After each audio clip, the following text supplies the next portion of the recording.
Hi there and welcome back to my channel. My name is Tania and I have been living undiagnosed for more than 11 years. If you haven't checked out my first video, it's a great place to start.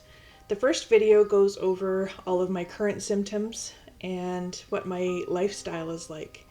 So swing on over and check out video 1 before you continue on watching this one.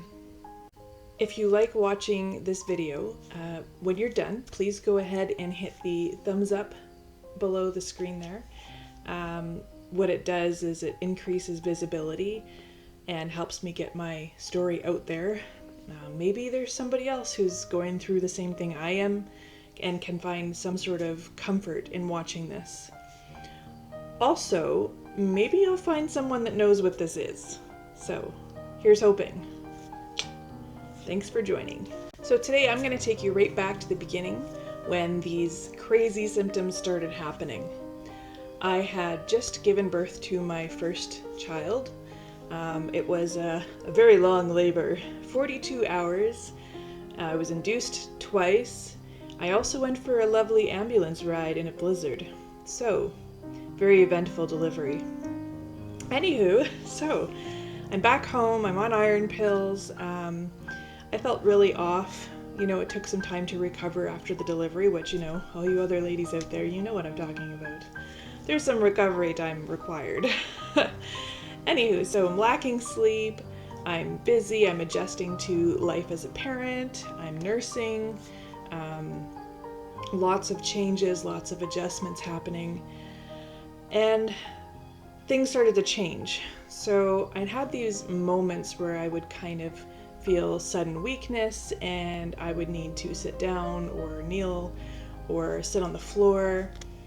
I also had periods of time. Now I remember this one day I'm sitting at the dinner table and I can't remember what we were eating, but I remember needing ketchup. Okay, so I see the ketchup bottle sitting there and I'm like, I really want you. So I reach out for the ketchup, only my hand's not actually moving. So I'm sitting here at the table, my hands are here. I want the ketchup. I can't get my hand to lift up to reach for the bottle. I cannot find the word ketchup. I don't know the word ketchup anymore. Suddenly it's just completely gone from my head. I don't know what it is. I just know I want it. I can't talk. It's like I've completely frozen and I can't communicate anything to anybody at the table. So I kind of stare at my spouse and I'm like, you know, kind of using the force there, trying to say, hey, pay attention. I need help. So I'm stuck. So of course, you know, he gets up and he helps me lay down, and after a couple of moments it passes. So then I'm okay.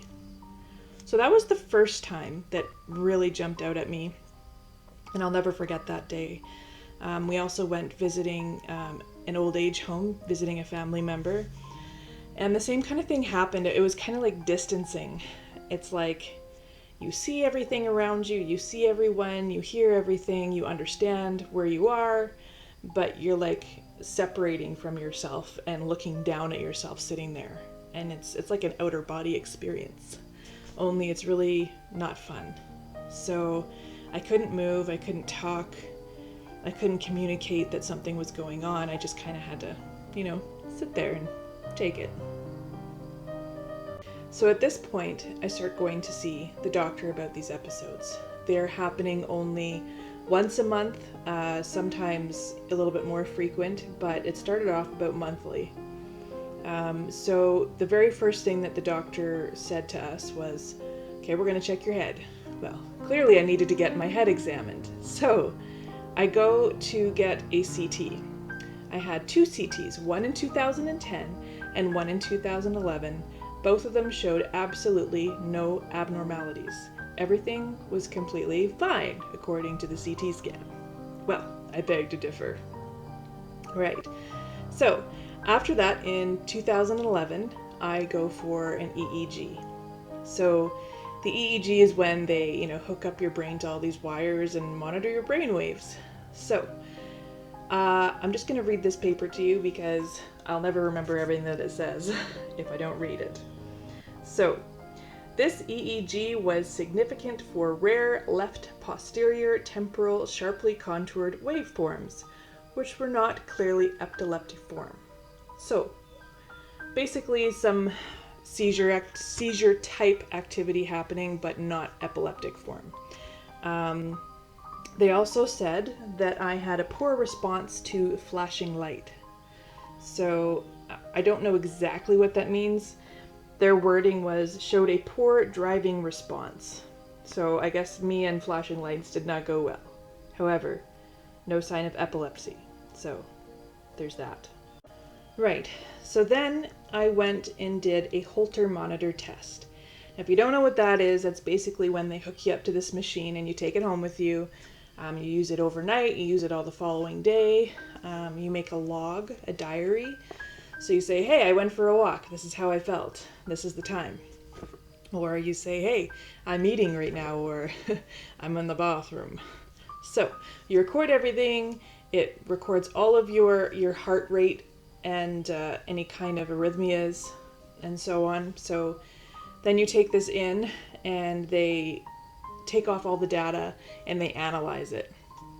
So that came back clear. Nothing wrong with my heart according to this.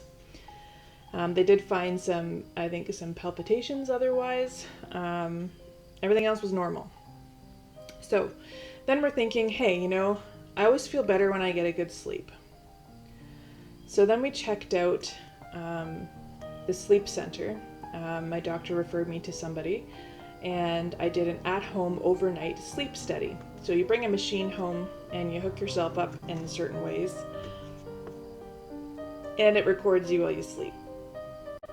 Everything with the at-home sleep study came back perfectly normal. Now I also want to note at this point, 2012, I had just gone through a miscarriage. I had a DNC. So it was a very difficult time. So things kind of got worse after that. These episodes that I had got a little bit more severe. I couldn't go shopping. I had anxiety attacks, panic attacks. It was a very difficult time. So in 2013, I went for a level 1 sleep study. This is where I went to the hospital for an overnight stay, and they did, lots of tests, hooked me up to lots of machines, the neurological, everything, the works. It was very uncomfortable because by this point I was pregnant again. So I was nauseous and I had a very crappy sleep, but still, they did not identify any kind of sleeping disorders, no apnea. Everything seemed perfectly normal. So they found nothing. Right. So part of having these episodes is also having a lot of the muscle tension. So I started having to go to physio at this point. I had to go get regular massages, anything to get my body moving. So I had severe pain in my glutes. So when I went to the doctors, they sent me for physio, obviously, and they decided to do some x-rays as well. So I did the x-ray. They identified a mild scoliosis. So my spine in one section is slightly curved to the left. I believe it is the left. Yes, it says gentle mid-lumbar scoliosis, convex left. Right. So now at this point, I get referred to a neurologist. I've been cleared of anything abnormal in my brain in terms of the CT and movement. I've been cleared from any sleep disorders. I'd also had a blood sugar tolerance test. I had no diabetes. The next step was looking at the neurological aspect of things. 2016, I'm at a neurologist's, okay? Now at this point, my episodes are the absolute worst that they had ever been. I was having episodes at least daily, if not twice a day. Now I was having these episodes at work, and there was a few times where I could no longer function after them. It basically was putting me out. Now I had lorazepam for these episodes to help calm things down because it did appear like a seizure. I was having tremors. I was having difficulty focusing. Any kind of mobility was very challenging. I couldn't clean. I was tired all the time and spent lots of time in bed. So lorazepam kind of helped me relax. However, sometimes it would kind of knock me out for the rest of the day. So imagine being at work and having a seizure-like episode, and then having to take a lorazepam to come down from that episode, and you're stuck. So as I commuted for my job, I also had to request that my husband leave work to come and pick me up. Then later on, go back with somebody to pick up my car. So it was very challenging. Okay, so the neurologist sends me for an MRI. The MRI comes back. Took me a few months to get my results. The results were basically that I have what's called a Chiari Malformation. Now, if you're not sure what this is, it is where the base of your brain protrudes outside of the skull and down, your spinal cord area. This can cause, problems with crowding and severe headaches.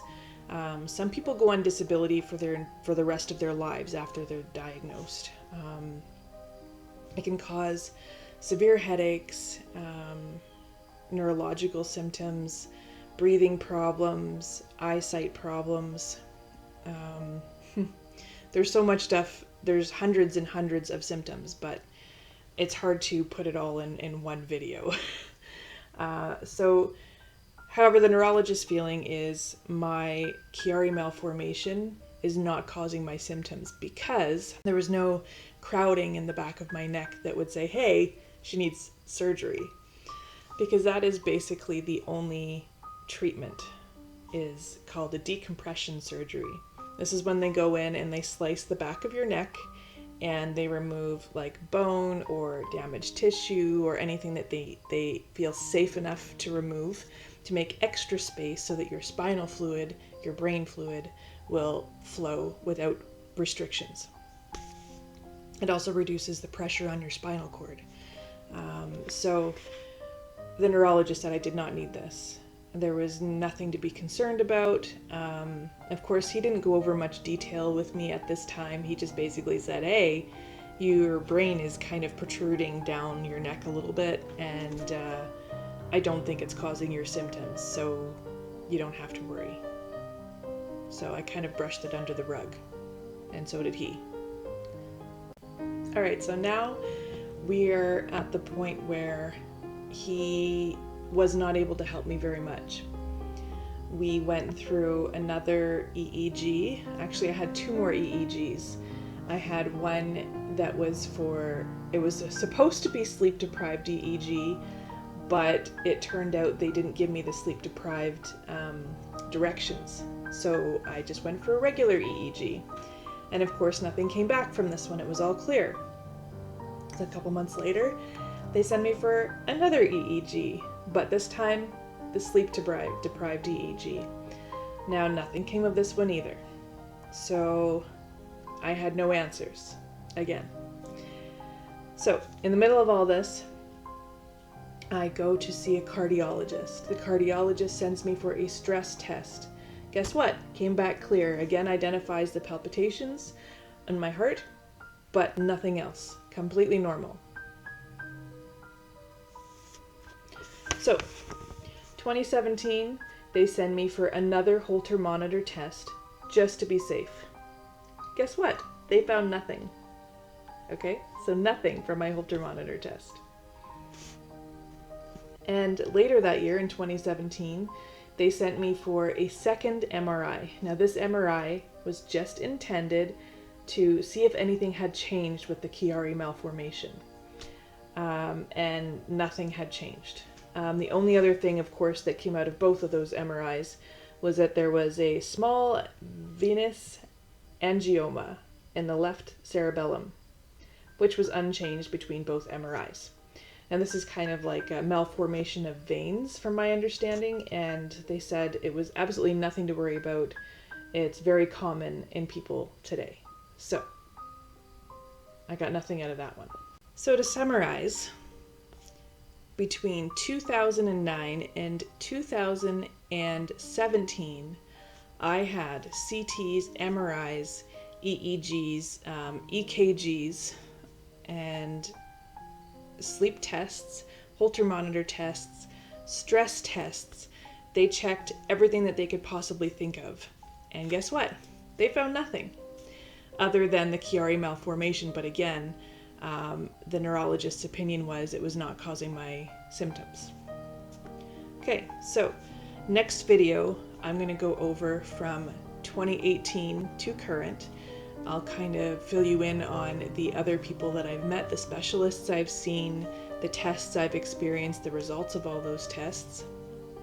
And I'll let you know what other findings we have come across.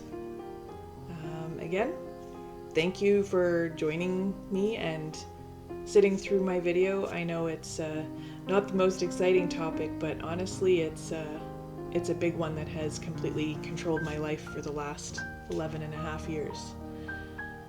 I hope if you're watching this and you're currently undiagnosed, have faith that one day you will find your answers, or at least, the very least, you'll find some sort of answers in terms of how to improve your lifestyle and coping with your undiagnosed medical condition.